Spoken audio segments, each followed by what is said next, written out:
connexion entre l'Internet, les serveurs en fait, Internet de paiement et les payment processors. Ça, j'ai réussi à vendre la boîte à VeriSign pour pas mal d'argent. À peu près, en fait, quand tout était fini, ça représentait 1,3 milliard de dollars. Et qui est devenu en fait les payments de VeriSign et qui ont été revendus ensuite à PayPal. Et puis après, je suis reparti encore dans un autre tour, je ne sais même plus où c'est. Et puis ensuite, c'est là où je suis tombé à l'époque sur ces investisseurs, dont j'étais toujours en sabbatical, comme on dit. Et j'ai trouvé donc un gars que je connaissais, qui avait en fait un certain groupe de Français qui avaient l'idée, ils s'étaient rendu compte qu'ils faisaient de la penetration testing, c'est-à-dire essayer de pénétrer dans votre réseau, de se rendre compte que toute cette pénétration du périmètre pouvait s'automatiser à partir du cloud. Ils étaient venus me voir, ils m'avaient expliqué le truc, j'ai dit tiens, c'est une bonne idée, je leur ai donné 500 000 $ à l'époque, et puis donc j'étais le chairman, etc. Puis ensuite, ce qui est arrivé, ce qui était intéressant, c'est qu'au moment où il fallait faire monter le truc en puissance, eh bien les VC avaient absolument tout ce qui était Internet appliqué à l'entreprise fini. C'était fini. Parce qu'on avait, c'était 2001, etc., il y avait l'époque de la bulle, donc il y avait en fait éclaté, donc ils revenaient tous sur les anciens modèles bien prouvés, etc. Donc tout ce qui est cloud Internet pour l'entreprise, ils n'en voulaient pas.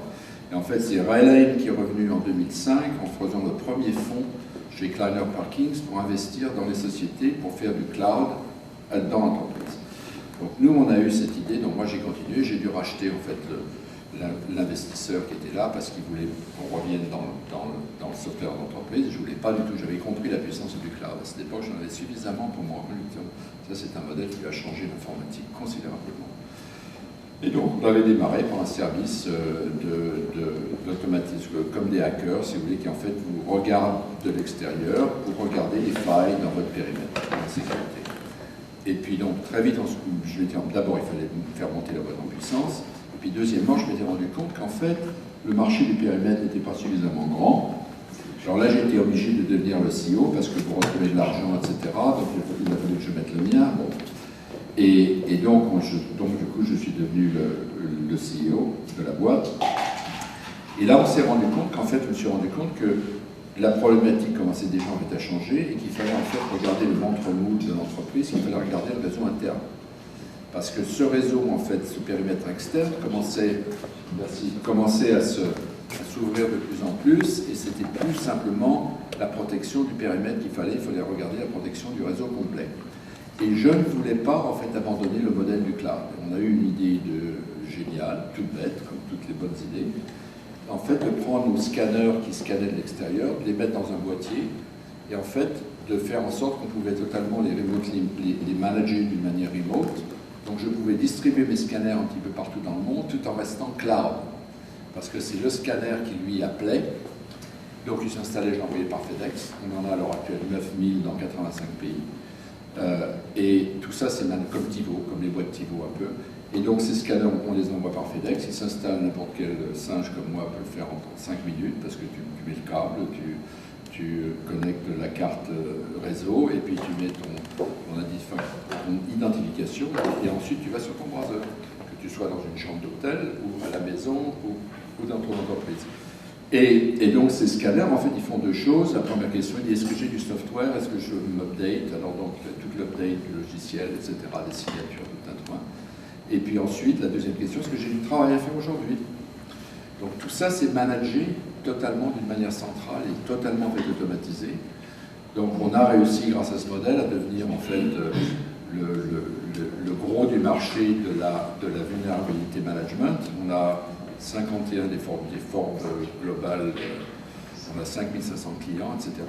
Et on a bâti maintenant de plus en plus une plateforme qui, en fait, maintenant commence à s'attaquer, qui s'est attaquée déjà à toutes les autres, à beaucoup d'applicatifs de sécurité. Donc, en fait, on amène un changement absolument disruptif, si vous voulez, dans toute cette vieille industrie de la sécurité. C'est toujours pareil, du logiciel d'entreprise qu'il faut installer, qu'il faut ceci, qu'il faut cela. Nous, on arrive avec un modèle cloud dans la sécurité qui commence à devenir, enfin, disons, qui commence à mordre. Voilà. Ok, alors, j'imagine que tu ne peux pas nous le dire, mais tu vas probablement Je sais que tu adores passer public, donc on va pas en parler. Qu'est-ce On peut en parler. Alors. Là, à l'heure actuelle, on ne voulait pas aller public pour deux raisons. D'abord, on n'a pas le temps, c'était très compliqué de mettre toute cette technologie ensemble. Et il y avait deux autres raisons beaucoup plus fondamentales que celle-ci. C'est qu'un, on s'était rendu compte il y a 3 ans, un peu 3 ans et demi, qu'il fallait en fait que même si on était les pionniers du cloud, ça c'est un élément très important, si on était le pionnier du cloud dans notre domaine, dans le domaine de la sécurité, ben en fait déjà nos architectures étaient vieilles. On avait commencé avec PHP, c'était bien à l'époque, etc. Mais du coup, on s'était rendu compte que PHP, l'application était monolithique, on ne pouvait pas évoluer aussi rapidement. Donc, on a eu le courage de refaire toute l'architecture en passant de PHP à Java pour utiliser le JSON API qui nous permet de faire totalement déconnecter fondamentalement l'utilisateur d'interface ne devient jamais maintenant qu'une interface de présentation avec un peu de workflow. Et donc le code reste le même, c'est ça qui est important. Et l'autre chose, c'est qu'il y a beaucoup de moteurs open source qu'on peut en fait utiliser dans Java, beaucoup plus que dans PHP. Et donc aussi, dans le même temps, de modulariser toute notre application, de sortir toutes les interfaces d'API en web services, etc. Ce qui nous permet maintenant d'étendre fondamentalement, très très facilement, le nombre d'applications qu'on peut gérer et devenir un peu la base de données de sécurité, tout ça dans le cloud. On commence à prendre véritablement on monte en puissance. Et l'adoption, alors la deuxième chose, c'était qu'il fallait qu'on finisse cette plateforme. Finalement, on est presque au bout de nos peines. Et tout ça, quand vous le faites dans le cloud, le challenge, c'est que vous faites ça d'une manière transparente vis-à-vis de vos utilisateurs. Vous ne pouvez pas dire, ah ben c'est la prochaine version, et puis il faut me repayer, et puis elle va venir dans le c'est du travail continu. Et la deuxième chose et la deuxième raison, c'est que je voulais montrer qu'on était capable de décliner ces applications et vendre donc à nos clients, qui sont déjà une base de données fantastique, qu'on pouvait vendre ces applicatifs nouveaux. Parce qu'une fois que c'est le gros avantage du modèle cloud, c'est plus du tout d'essayer d'aller constamment ramener des nouveaux clients comme à l'époque romaine où j'envoie mes légions pour ramener encore plus d'esclaves qui vont permettre de renvoyer mes légions un petit peu plus loin et ramener le beurre à la maison. Donc cette constante. Si vous êtes capable de garder vos clients, et si vous pouvez donc leur vendre des services supplémentaires, ce que vous faites, vous avez en fait une formule qui est absolument, qui croît naturellement, parce que vos clients, vous continuez à leur donner de la valeur. Le coût incrémental pour vous de vendre et même de développer se réduit. Donc vous pouvez continuer à donner des prix, si vous voulez, extrêmement bons. Ça se déploie d'une manière pratiquement en fait automatique. Et du coup, si vous voulez, vous avez en plus de ça, donc vous augmentez la loyauté, si vous voulez, ou la fidélisation des clients, mais pas d'une manière à l'âge de te forcer dans mes changements de passe en leur donnant toujours de la bonne nourriture, comme un restaurant. Si vous voulez garder les clients, il faut continuer à leur donner de la bonne nourriture. Formule nouvelle. Et puis deuxièmement, le fait que ça vous donne des vecteurs de pénétration dans le marché qui sont multiples.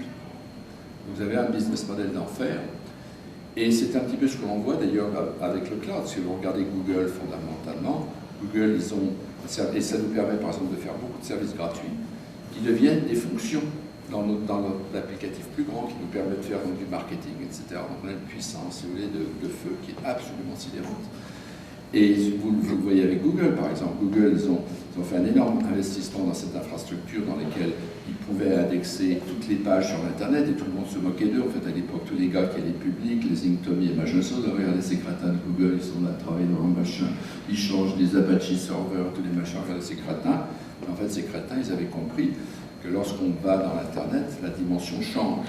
Donc le problème, c'était d'indexer pour Google toutes les pages sur Internet avec les pages allant d'une manière croissante, d'une manière en fait exponentielle. Et ils ont trouvé le business dérivatif, qui est l'ad server, qui fondamentalement, le plus il y a d'utilisateurs qui cherchent, etc., l'argent y rentre automatiquement, avec des coûts incrémentaux qui sont extrêmement bas. Et ensuite le mail et tout un truc, vous avez donc une plateforme. Nous, on a fait la même chose sur Internet. On peut maintenant indexer on peut scanner toutes les IP sur la planète, on peut scanner tous les websites sur la planète. On a bâti cette infrastructure. Donc tu vas vendre ça à Wall Street alors? Eh ben, donc on est prêt, donc c'est une question, bon, ben, il faut y aller.